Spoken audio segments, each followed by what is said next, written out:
Kamag-anak ng bangus yan. Ayan. Ay, oo, kamag-anak ng bangus.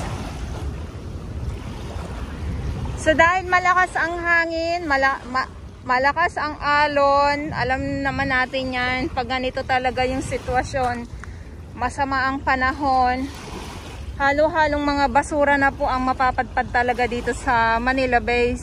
Siguro na lang walang mapapadpad dito na mga halo-halong mga basura or basura talaga kung may harang talaga dito sa gitna, no?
Yes, good afternoon, Manila Bay, Manila.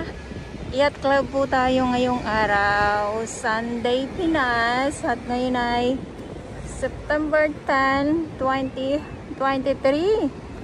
Kamusta naman po kayo? Yan, sa ating mga viewers. At update po tayo sa Manila Bay. Yes. Wala pa po tayo sa Dolomite Sand. Dito muna tayo sa Manila Yacht Club at sa mga baguhan. Yes, welcome sa channel. Name is Jelani Dorabels. Mahalin niyo po ako ng buong buo. Yun ay hindi galing sa ilong ng Karusubuan. At silip po tayo dito sa ating karagatan ng Manila Bay. At matagal-tagal din po tayong hindi nakakapag-update dito. At low tide. So silipin natin.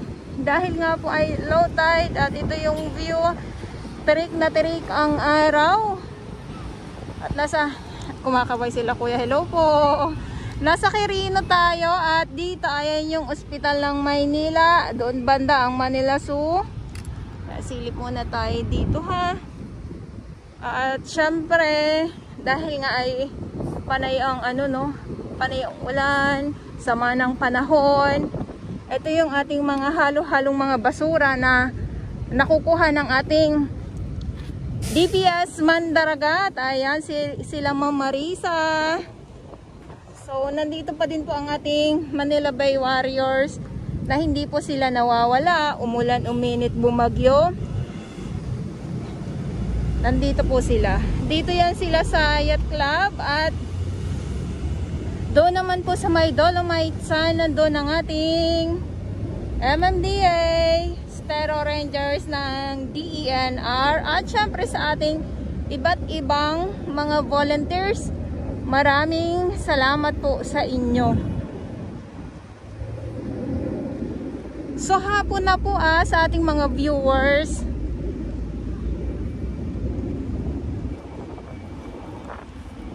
pag sa umaga, nandito yung ating mga naglilinis. So, hindi naman po sa kasagsagan ng tirik ng araw ay nandito pa din po silang lahat.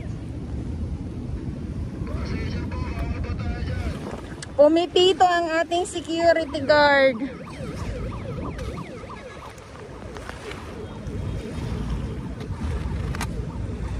Yan, so iba't ibang mga basura, sa mga plastic. At may sako.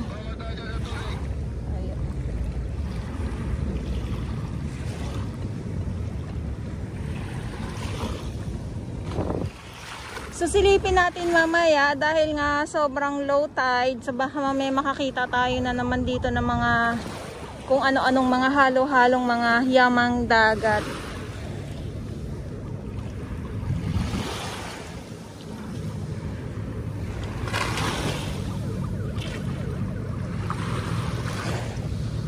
So yung ating mga security guard, meron dito sa Yacht Club, doon sa may Remedios, mayroon din po. At doon sa Dolomite Sun, syempre nandoon din po, mayroon din ha, sa mga hindi nakakaalam. So yung mga maliliit na mga isda lang ang ating makikita, syempre malayo. Hindi nyo po talaga makita ng husto. Kahit ako din, ganun din. Si Kuya, oh, marami na sigurong nahuling isda si Kuya. Ayun na nga. May nag-iisang kamag-anak ng bangus. Ito yung nakita, ito yung sinasabi ko, baka mamaya sa pag-ikot-ikot natin ay meron tayong makitang iba't ibang lamang dagat. Ayan, oh. So yun eh. Kaya lang kasi wala eh.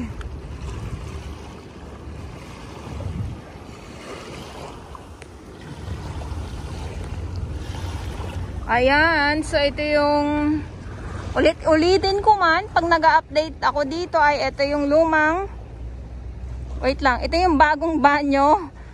Ayan, hindi pa bukas sa publiko. Ito yung lumang banyo naman na ginawang souvenir shop. Ayan, ayan ha.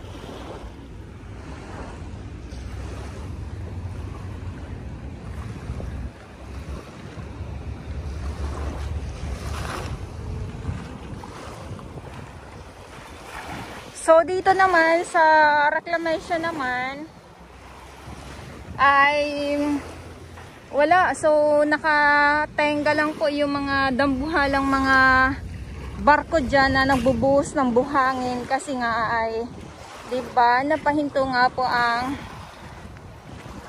reclamation. Ayan, yung pagbubuhos, kaya abang lang tayo kung kailan, ano. Ito pa. Oy, may mga ano, ayan oh. May mga isda-isda.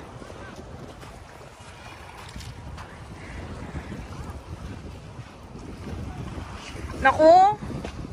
Etong mga plastic na to, alam niyo po ba, kalakal yan. Ayan, kalakal ito. So pinagtsatsagaan ito ng ating mga maliliit na mga kababayan. May maliit pa na isda, ayan oh.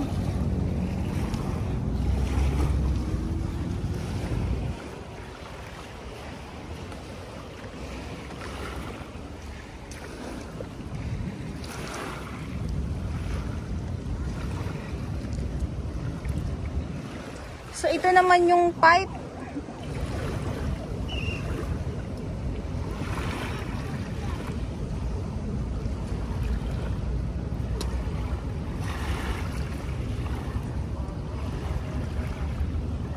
Ayun na, yung balde nakuha na ng bagets.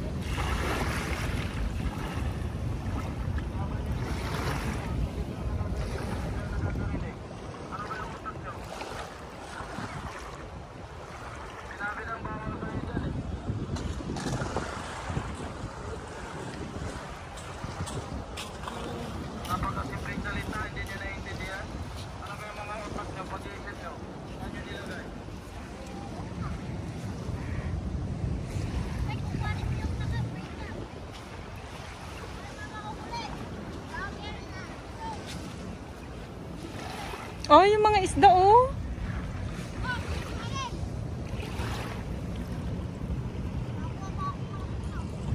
So, yung pipe, ayan, oh. So, binahayan na ng ano. Binahayan na ng mga tahong.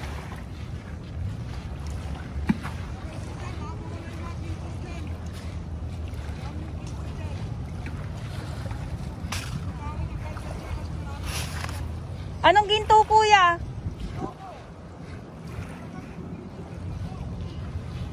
Oh.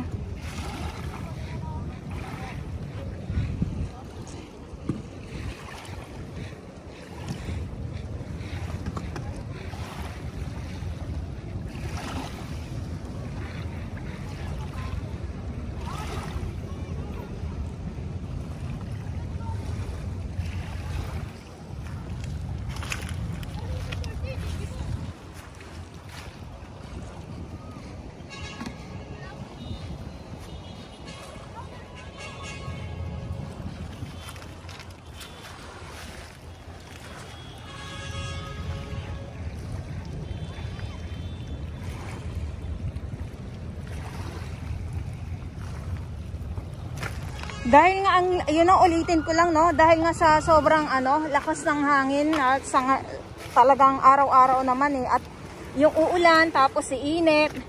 So ito yung napapadpad dito, yung mga halo-halong mga basura.